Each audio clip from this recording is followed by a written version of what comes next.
Liberals are furious today after a report surfaced that claimed President Donald Trump called the White House a dump. However, there's one huge problem with their outrage. Not surprisingly, the left appears to have found a new reason to demonize the president this week. This time, it's over an unsubstantiated claim in a Sports Illustrated article, of all things. But, then, we never said liberals needed actual hard evidence before going after Trump like a pack of hunting dogs who just smelled a rabbit. Supposedly, Trump told members at his Bedminster Golf Club that White House is a real dump. There was no attribution for the quote, which appears as part of a long story surrounding the president's love of golf, but the claim was presumably made by one of the members of his golf club. Sports Illustrated apparently decided to run with this quote before doing any fact-checking regarding its authenticity, probably because it paints Trump in a negative light, and if we know anything about the media, it's that they love nothing more than a half-baked story which they can use to make the president look bad. The White House has denied the claim, but that hasn't stopped those on the left from coming out of the woodwork to admonish Trump.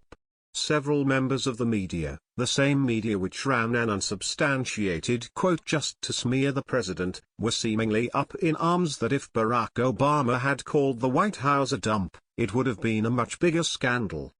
It seems the same liberals who are so irked by this media-manufactured nonsense have issues with their memory. As Young Conservatives notes, they seem to have conveniently forgotten what Michelle Obama said 4 years ago about the White House.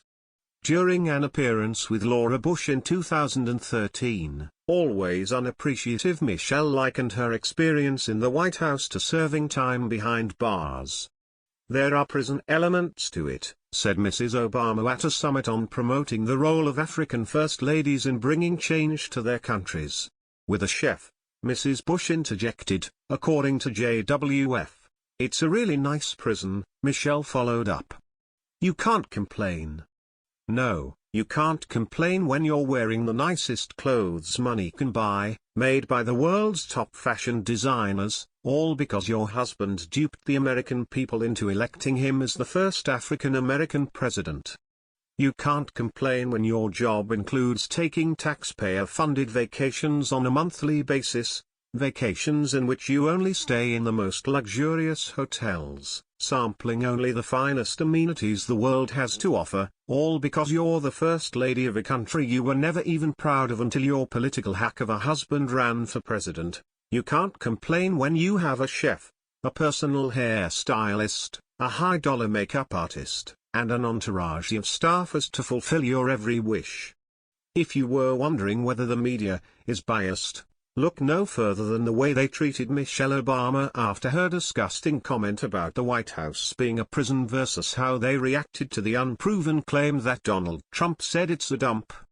The major difference in these two scenarios is that Michelle is on record making the comment, but Trump is not. Trump is being crucified over something he probably never even said, while Michelle was given a free pass from the press for a statement we know beyond a shadow of a doubt was uttered from her lips. We might as well be living in North Korea if this is the best we can expect from the media, which has devolved into little more than a vast propaganda machine for the Democratic Party. Please share the story and tell us what you think by clicking one of the buttons below. We want to hear your voice.